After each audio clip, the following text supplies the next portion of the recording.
Welcome everyone, and thank you for joining us today. My name is Gina Smarecki, and I'm the events manager at Newspire. I'll be your host for today's live session.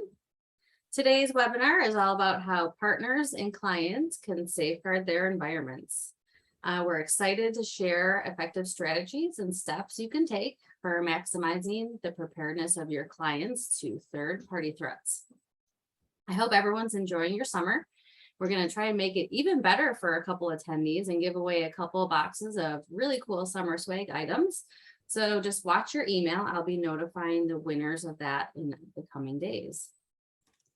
Just a couple of housekeeping items. If you have questions during the presentation, please submit them in the Q&A tab on your screen. Also, there's a different tab for the chat.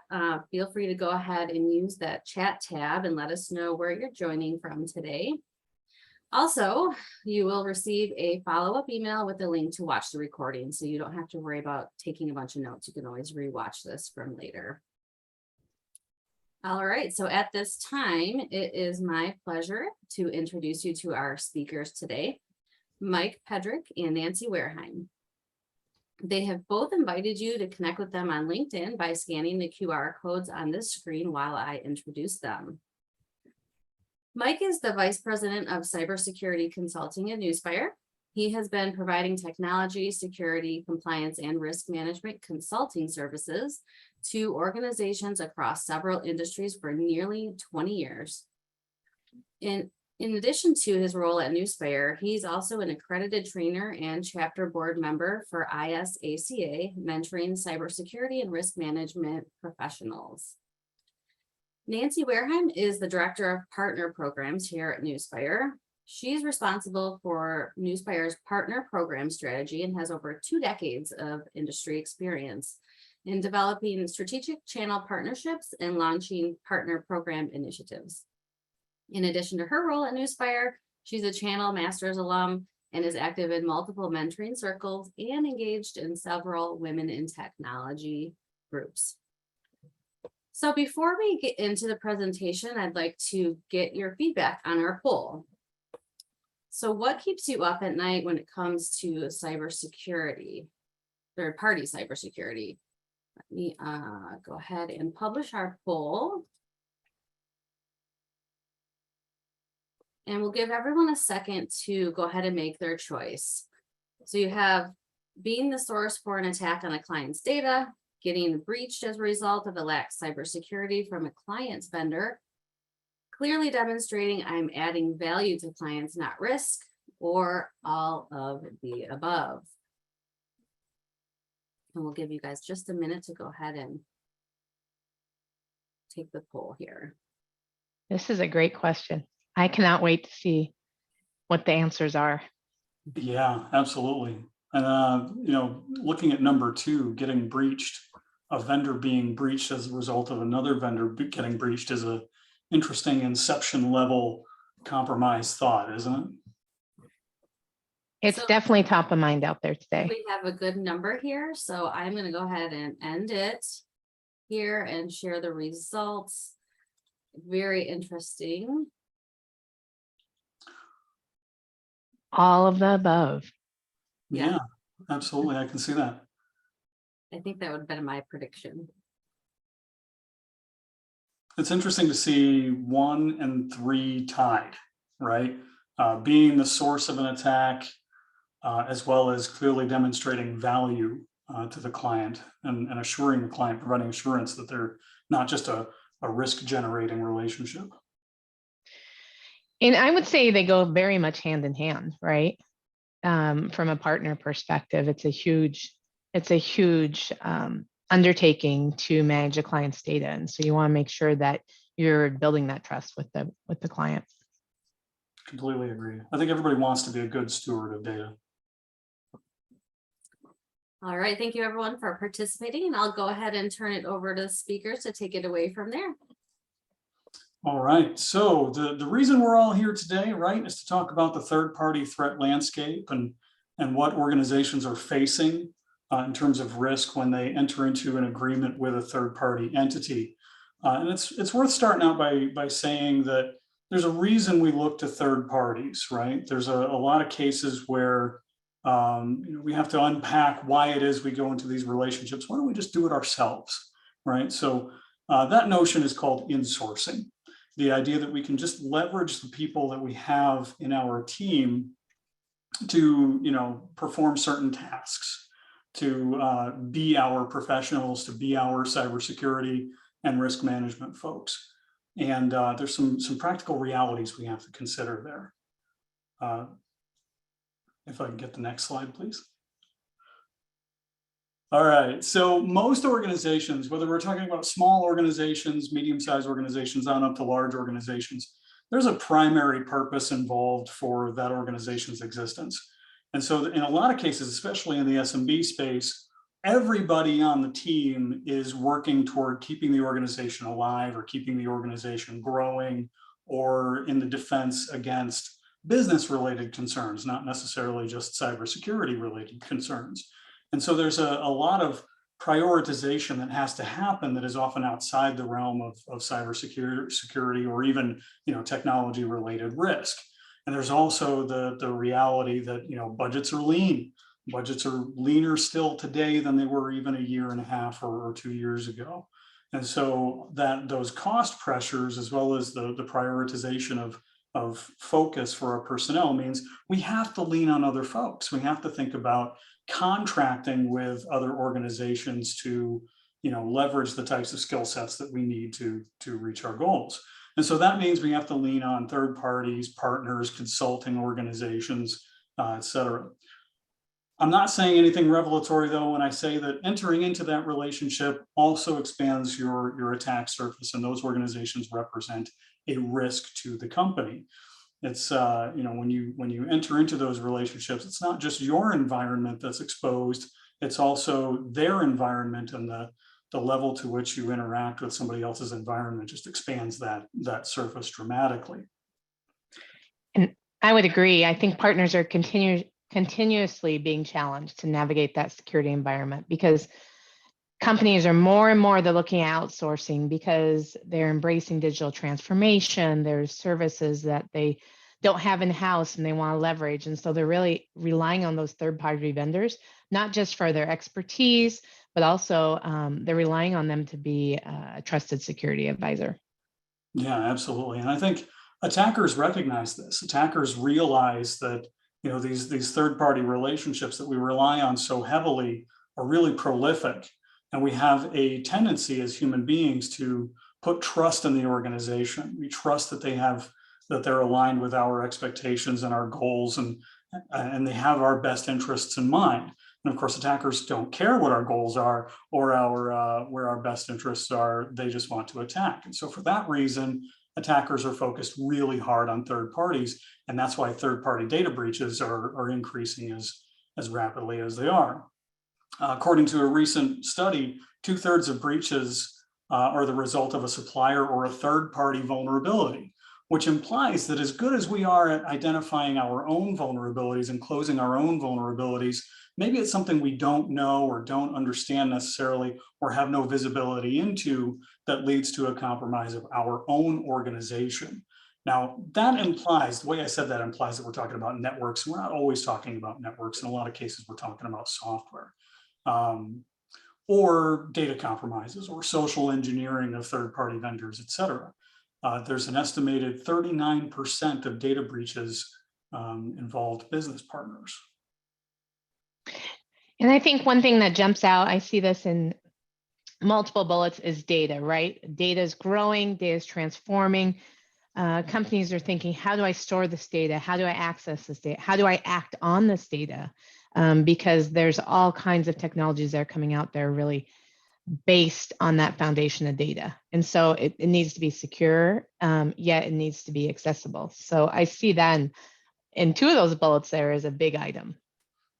Yeah, I completely agree. And it's fair to say that there's no way not to share data between organizations, especially if we're partnered up with a common goal, right? We're sharing information back and forth. We're processing their data, they're processing our data, et cetera. We can't conduct business without sharing information. And information is vulnerable wherever it's being accessed, whether it's on our network, in our environment, or our partner's environment. remote workers now in both sides, on both sides of that equation, cloud-based resources, public, hybrid, and private. And it's a scary world from a data perspective. And realistically speaking, again, nothing revelatory here. Data is worth money. Less so access at this point, but the data itself, if we can pick up that data, that's worth quite a lot to attackers. But it's worth mentioning that that's not the only risk that we face, data related risk. There's other risks. We have operational risk, right? A threat to the availability corner of the CIA triad is certainly in scope for and within that relationship. If a third-party vendor is compromised and that takes down a good portion of our environment, it's still our risk. Legal and regulatory risk, for example, is another key item here. There's a lot of discussion in the Department of Defense contracting space right now surrounding CMMC.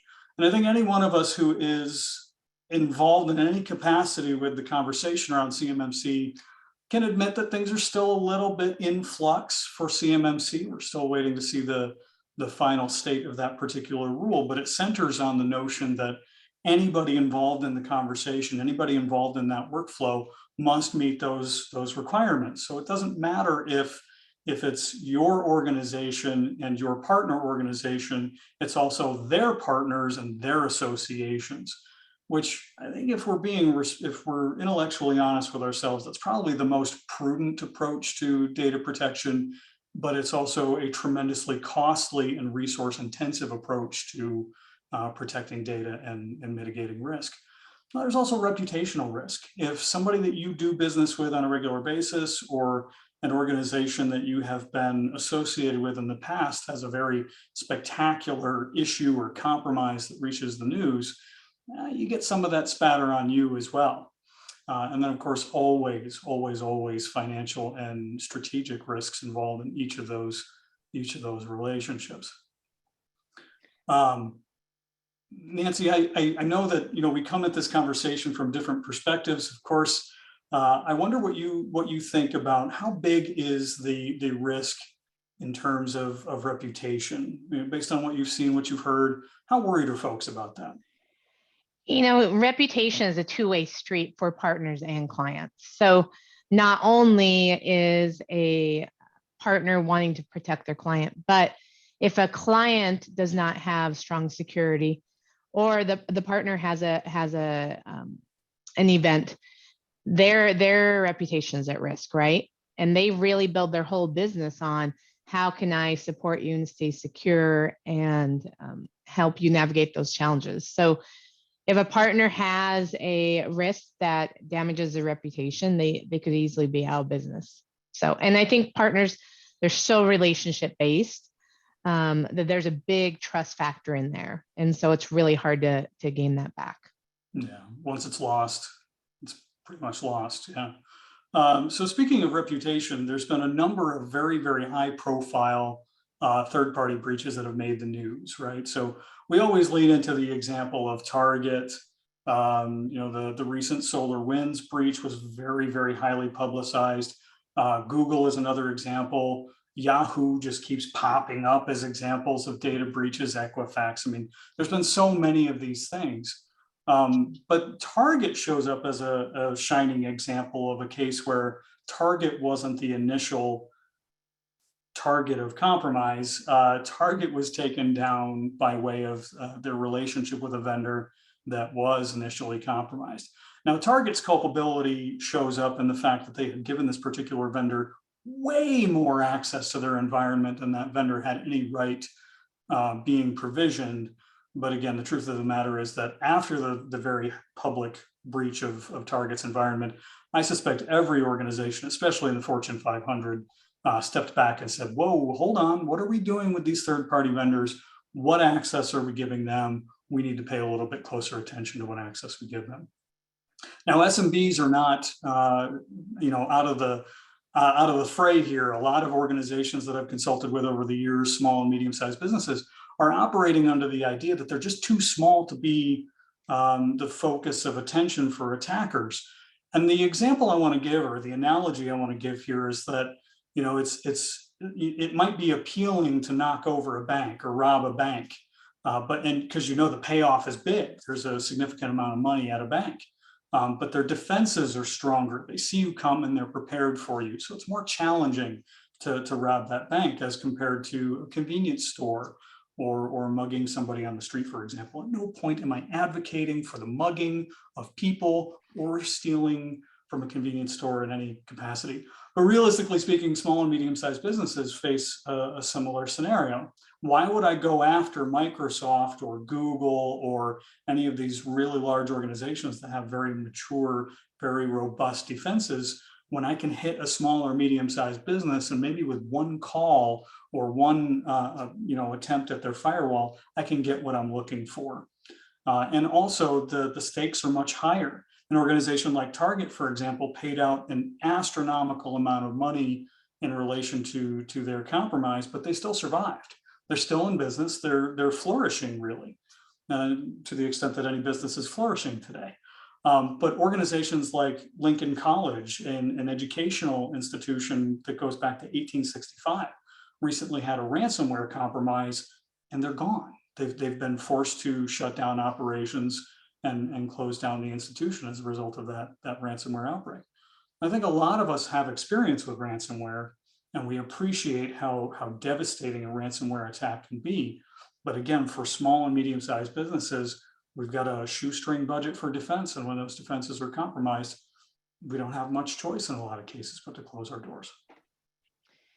Something you brought up, Mike, that I would reiterate is even small companies today are subject to some of those federal requirements and standards. So regardless of your size, there are regulations out there protecting consumer data, for example, some of those culpabilities that you mentioned that these companies had to face.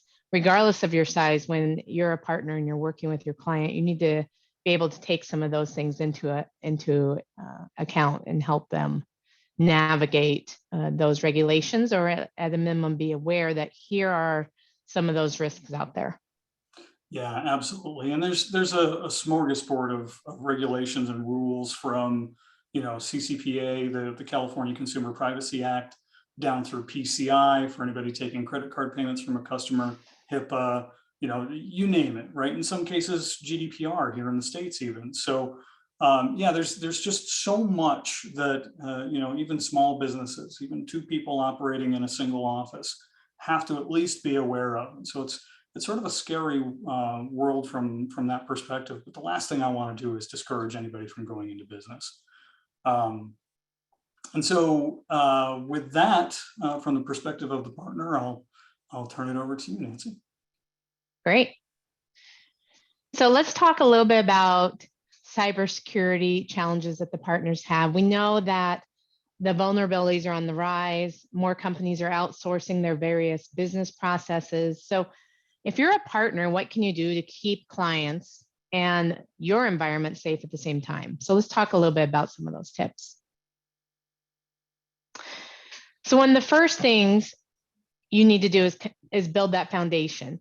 And you want to not only offer services that are securing your client's environment, checking for gaps, but you also want to demonstrate you are covered. And so clients, there's increasing pressure to demonstrate that they're managing cybersecurity threats, but partners need to develop a cybersecurity policy and a risk framework as well. And a big piece of that is being able to communicate relevant and useful information about the effectiveness of the programs that partners have and they're using to build that trust with their clients. And these frameworks should have best security practices industry-wide, and these practices should be proactive. So think about processes and controls that are in place to detect and respond, mitigate, and ultimately recover from breaches. These need to be some of the considerations that are thought of, and they need to have a reactive incident response plan. Anything you would add, Mike, from a client perspective?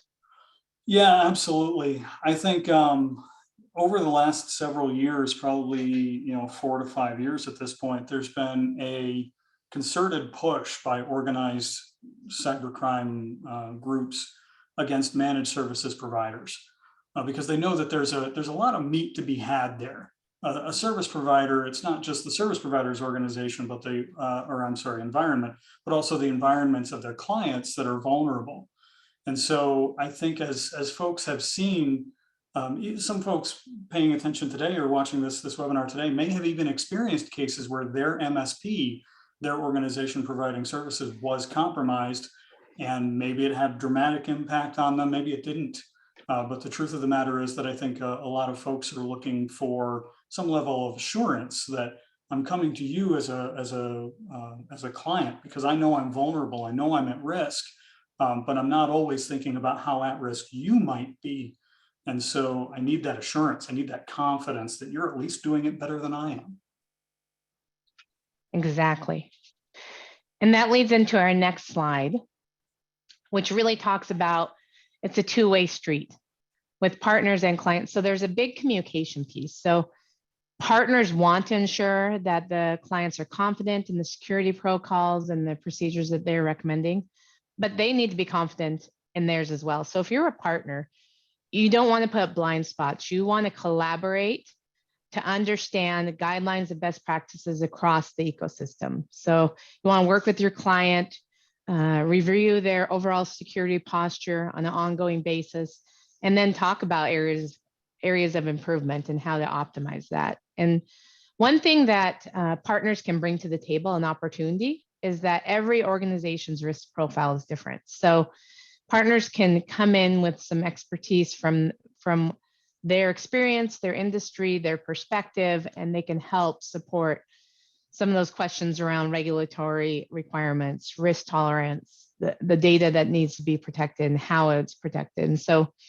clients can support there. But I think a big piece too is clients need to be aware of the vendors that they're using across their system. And there needs to be a strong communication there. Otherwise, if something did happen, some of the challenges could be around non-compliance or disruption in business. We talked about reputation damage, some of those things that if you're not really vetting those ecosystem partners, then that's a concern. So.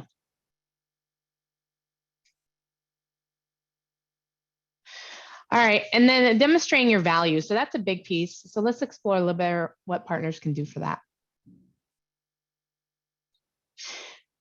So partners really need to focus on the value add, not the risk. So customers are coming to the partner, they're asking them to trust them. They're asking them to bring in services that can help add value to their company, enable them to be more competitive, be successful, grow, and provide that expertise. So partners really need to take all the security measures they can to protect the customer's trust and their reputation as a partner. And a big piece that is collaborating with your clients. It's asking those questions. It is being there to respond. I know a big piece of partners' value is being there to respond when something happens and being that trusted consultant and advisor to help them secure and monitor and revisit those controls out there in that ever-changing landscape, inside the environment and outside the environment. You know, one thing I would like to put out there, and I want to do so judiciously, is that in a lot of cases, clients don't know how to answer the questions that service providers and consultants should be asking, right? And so a part of the role, from my perspective, of the consultant or the service provider, you know, the trusted partner, is to ask those questions in such a way as the client can then answer them confidently and competently. The answer, or I'm sorry, the protocol should not be not to ask the question, but to wait for the issue to arise organically, because that often leads to hurt feelings in the relationship. Great point. Next slide. So as we've been talking, really the best defense is prevention right there, right? And so how do we educate clients on services that partners can offer to help safeguard their environments? So there's a multitude of ways. There are role-based access controls. Not everyone in the organization needs the same type of access. So really segmenting that out and applying specific rules based on people's jobs, people's personas, what their access should be. The next piece would be the multi-factor authentication. You're hearing a lot about this right now because it's an exponentially stronger control when you look at the security posture. SOC use cases. So when you think about third-party threats, and Mike alluded to this in the questions you should be asking, it's great when you have use cases from a SOC to understand what is a suspicious threat and how do we prepare for that and how would we mitigate that. So that's another one. And that flows into the incident response, right? So if you have a threat, how do you as a partner support the clients? Are you aligned? Is there clear, consistent communication around how do you respond to an incident? And then I think ongoing, the next few are an ongoing challenge. So security training. Businesses are growing, people are working from home, you're constantly adding and scaling to support that. And so security training is a big piece that shouldn't be overlooked, and especially with threats coming from multiple angles these days. And then the assessment of the landscape. So compliance, we talked earlier about increasingly companies of any size are facing compliance and regulations and being asked to be accountable. And so that's a big piece. And so there are partners out there that are really good at this. They really understand. And so that's an area where clients can lean in. And I think the last piece, security credentials and certifications, I don't think that should be underscored. But the great partners out there are really knowledgeable and aware that consistently learning. They're always curious. They're born curious, and they're figuring out, hey, how do I stay ahead of the game and work with you to manage that risk. And so really, these are areas where you can mitigate security, you can remediate some of those security escalations, and which really results in building that customer trust and not compromising it. So again, I think the goal of cybersecurity is it's not perfect defense, it's that resilience to those events that at some point going to occur. Anything I missed, Mike? No, I think you covered the bases really well. The one thing I want to say, though, is I want to stress that last point you made, that risk never reaches zero. There is no perfect defense. If there was, we'd all be out of a job, which is, an unpleasant thought. But, being prepared for a compromise or an incident is absolutely the best posture. All right. And then the demonstrate your commitment. So we've talked a little bit about this, that partners need to have a security plan. Particularly cybersecurity, it's really imperative that partners are proactive and they're also reactive. So they're thinking about both of those flips of the coin, and it really starts with the partners. So conducting security reviews, that's a piece where you want to do reviews comprehensively across products for your client and transparently help clients understand where they are at their security posture in their current state. And then when you do identify potential vulnerabilities, right, those can be exploited. And so the goal is to communicate those back to the clients and work with them to address those. Threat modeling is a great tool. You can use that during development of the products that your clients are rolling out and really share that with them. And you want to build those threat models. When you're thinking about threat models, remember to build those for inside out and outside in attack scenarios. So threats aren't only external, right? They're coming from multiple angles. That goes back to the security training. So that's a big piece to consider. Code testing capabilities. So if you look at code testing, there's general, static, dynamic security testing. There's a lot of different ways you can do that. But the goal is to really put some stress testing on your code tampering and your data integrity and actually the business, how the business is integrated across. And then I think the last one, and Mike and I were having a really good discussion about this the other day, is red team exercises. So you think about red team exercises, and those are really looking at scenarios where the environment is compromised and the techniques that are being used to compromise. But today, there's a red team, there's blue team, there's purple team exercises. There's a lot of ways you can kind of think outside the box to ensure that you are testing the environment that you have and tweaking it. Anything you would add to that, Mike, or thoughts on that? Yeah, I think the proliferation now of purple teaming, it used to be just red versus blue, you know, Autobots versus Decepticons, however you want to look at it, right?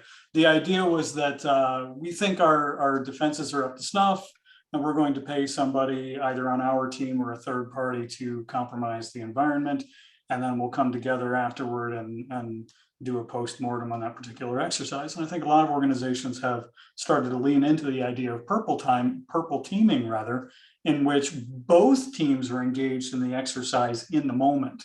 And so the red teamers can say, hey, we did a thing. What did you see? How did you respond to it, et cetera? And the blue teamers can say, well, this is what we saw, but we might have missed something else. And they can, in that moment, dissect the attack and all the specific details, what they might have seen, what they might not have seen. It's more efficient. I don't know why we weren't doing purple teaming like this much earlier, or at least that we didn't have this proliferation much earlier. I think it's a really good strategy that more organizations should do more often. Yeah, it's amazing. It's amazing the type of insights that can happen when some of those exercises are being done. Absolutely. All right. So with that, I'm going to talk a little bit about our partner program at Newspire and our commitment to helping our clients stay secure and working with our partners. So at Newspire, we really pride ourselves on meeting our clients where they are and really meeting them wherever they are in their security posture and their security journey. And our partner program is no different. We understand that our clients don't have one size fits all needs, and we work with partners to really think about how do we meet our clients' needs and help our partners grow. And so that slide there kind of gives you an overview of our different types of partners. We work with referral partners across the industry where we have partners that are saying, hey, we have clients that are really looking for your services and we've been working with them for years and we want to work with you to deliver those services. And a lot of times those referrals come from those referral partners. We also have channel partners who we work with who are really pulling together a combined solution where we're one piece of that security stack or one piece of that technology puzzle that they're looking to solve. And so we work with our channel partners every day. We focus on a really strong go-to-market strategy with them to understand where they're focused, where they're trying to grow, and what clients they're seeing traction with, and how clients can be more secure and grow their business. And then from a technology partnership, many of you know we work with best in breed technology partners to deliver our services. And that is an area where we're always very tightly aligned with our partners to ensure we're providing cutting edge technology, we're understanding where the market's moving, what the security risks are out there, and how do we provide a top-notch solution. And then the last one I would say is our service partners. And those are partners that often we're looking at clients need specific services that maybe we don't offer, and we work with those service partners to deliver that. And a lot of times that may be referral partners that bring something to the equation that's just a fantastic solution that we know our clients are really happy with, and we're working with them to deliver those needs.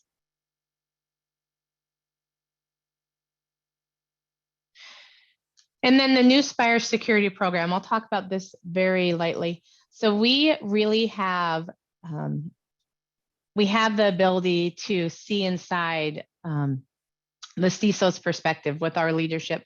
We have leadership across the company that has been the foot in the feet of our clients and our customers, and they understand all the challenges of security programs. And so with that in mind, we've developed My New Spire, which is a security platform that allows clients to see across their security stack and to understand their services. So it provides them insights into how they're being protected and how secure they are, and some of the services that they're working with New Spire on. So it's a fantastic solution, and it's one that we are very proud of. Mike, would you add anything on that? Yeah, I would. What I really like about the way New Spire approaches these matters is by taking a holistic approach, a holistic view of the program. Realistically speaking, risk management, cybersecurity, this is an acumen. It's a hygiene. It's a way of life. It's a lifestyle, realistically speaking, that every business should adopt.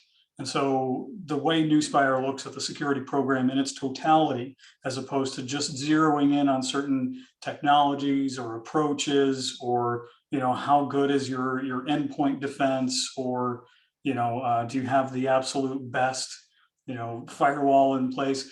Again, this is an acumen. So let's cut to the chase. Let's look at how good the hygiene is overall, as well as looking at the technology solutions in place to make sure that they meet objectives.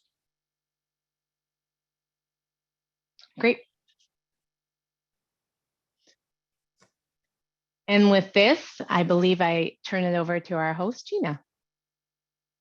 Thank you. Yes, thank you both for all this great discussion and sharing all these stories and your insights. So at this time, it is a great time, as Mike put in the chat. If you have any questions, please go ahead and type them in. It's a good time to do that while I go through this resources slide for you. We do have a bunch of resources to share that goes along with this presentation. The first one I want to share, I'm going to pop this into the chat box here. This is our next webinar. If anyone is interested, this is where our analysts will present the newest findings from New Spire's quarterly threat landscape report. So that's there in case you're interested in registering for that next month. The next is a handout that we created specifically to go along with this webinar. So you definitely want to download this piece here, this PDF, and take a look at it when you have time. So we also put together a list of, 5 supporting articles that kind of go along with this topic. So I think these are worth popping over to you guys in the chat, and you can copy them out to take a look at later on when you have time. Lots of links coming your way. There we go. All right, so let's move on to Q&A. Any questions for our speakers today?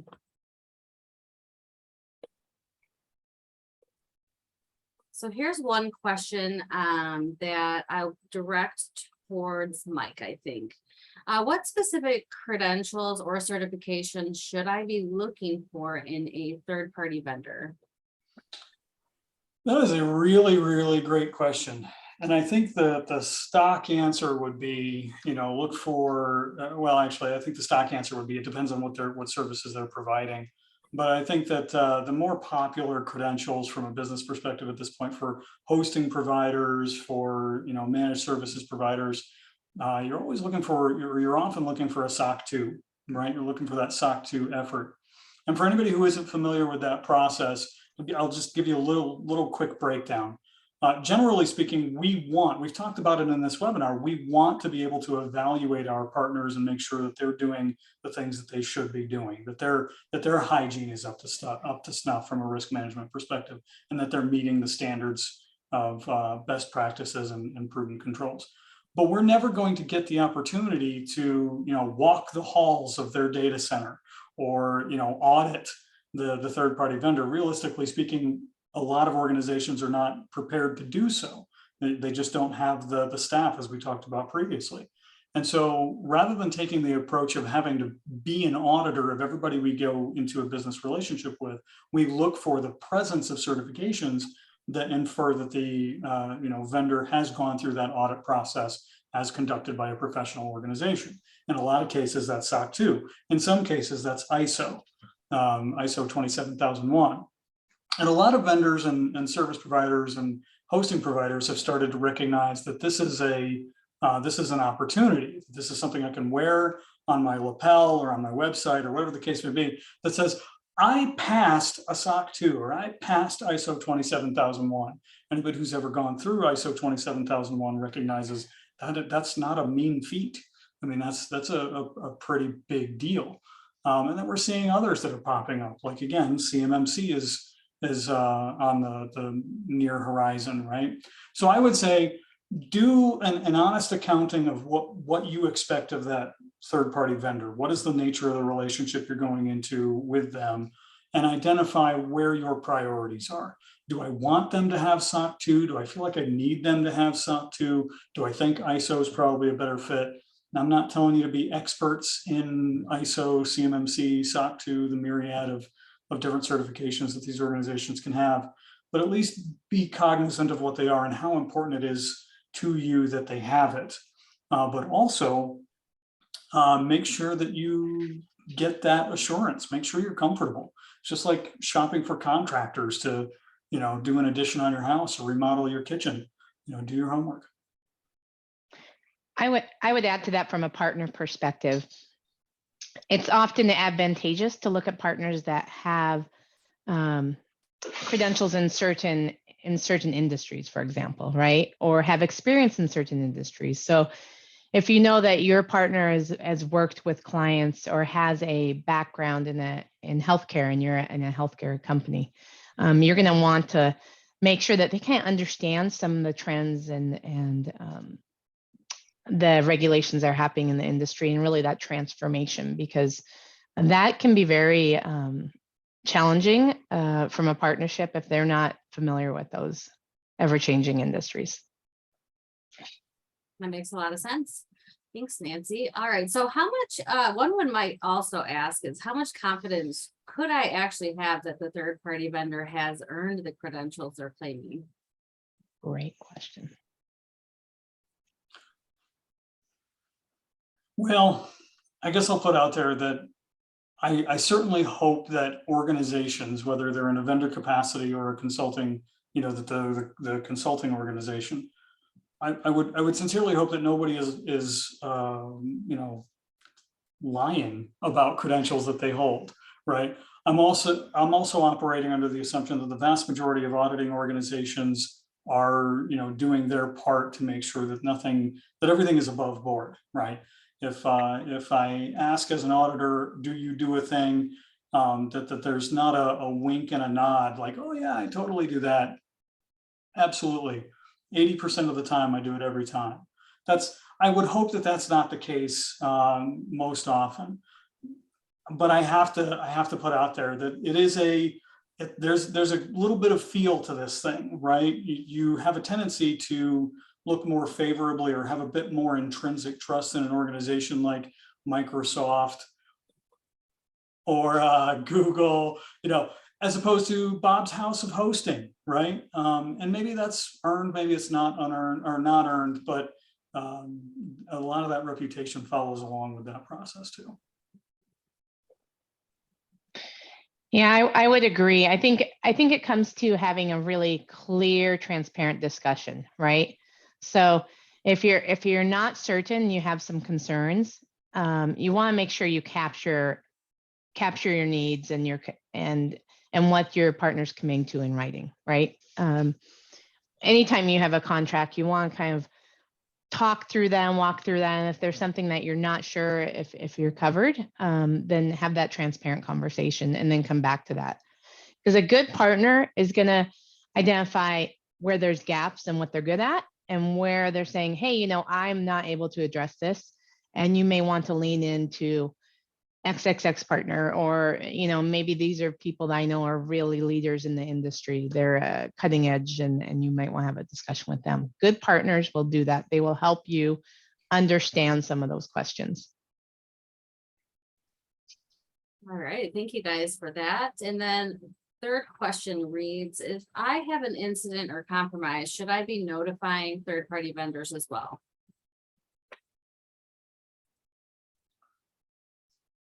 Nancy, do you want to Absolutely. start with that one from the vendor perspective? Yeah, I would say absolutely. I mean, your goal as a partner to be a transparent, trusted partner. And so if something happened and someone's data is compromised or someone's business is at risk, you want to get ahead of that as quickly as possible. So definitely that is a no-brainer. You definitely want to do that. But I think one of the things to think about is going back to your plan of a mitigation plan, right? How do you address a security risk if something happens? So. Yeah, it merits mention that there's a lot of states in the US that have breach notification laws for this express purpose, right? Just to make sure that there is no, unnecessary delay in notifying partners and jurisdictions having, or law enforcement organizations having jurisdiction in the area. But it's also good from an ethical perspective, right? We as clients, we as organizations that are contracting with vendors and third-party organizations have this expectation that if something goes sideways, they're on a dead run to the phone to let us know. Well, it's only prudent, again, in the nature of this two-way street, it's only prudent that if we have something go on, that we should proactively notify our partners and organizations that we've entrusted to have that same posture. And so it's a fine line. And I think that we've seen it sort of go the wrong way a number of times over the years, right? So one really famous example I can think of is Okta. Okta had a vulnerability identified, and they were not quick in notifying really anybody. I think they were trying to keep it under the hat. Now, I want to put out there that there's a fine line, right? If we had legal counsel in the audience today, they would say, no, we don't talk about it until we have to, or until it's advantageous to have that conversation. And so you have to walk that line. You have to walk that line between making sensitive and potentially embarrassing information public far sooner than it would be advantageous to do so. And again, the other side of that line, the immediate other side of that line, is you keep something secret longer than it should have been a secret from those who have a vested interest in knowing. So, again, tough call, really hard, fine line to walk. I don't envy anybody in this particular position, but I totally agree. Absolutely. If you have an event that impacts or could potentially impact trusted partners, make them aware of it, let them know what's going on. One of the more still common and prolific attack vectors, according to Verizon's most recent data breach report, is business email compromise. And I think one of the more common things that occurs is credentials-based attacks, where somebody's Microsoft 365 or other email platform credentials are stolen. And for the period of time that the attacker has that individual's credentials, they are that individual. And so they harvest what information they can, and then they move on to compromising organizations that are in that compromised individual's contact list. Rinse and repeat. I've got company A, and then I can compromise somebody at company B, and then company C, and it's a legitimate credentials-based compromise. They're very real people that their accounts are being compromised. And so whenever that occurs, if you're the one who's been compromised, it's embarrassing. It's embarrassing as heck. But every organization's IT team can dump the contents of the mail server to say, okay, this attempt to compromise companies B through Z, or double Z, triple Z in a lot of cases, all of these folks need to be made aware of what's going on in their environment, right? And again, like I said, I appreciate that it's embarrassing. I appreciate that it's you calling up a vendor or even a customer and saying, sorry, I got compromised, right? Because it implies that my defenses aren't good, and that's that's an embarrassing place to be.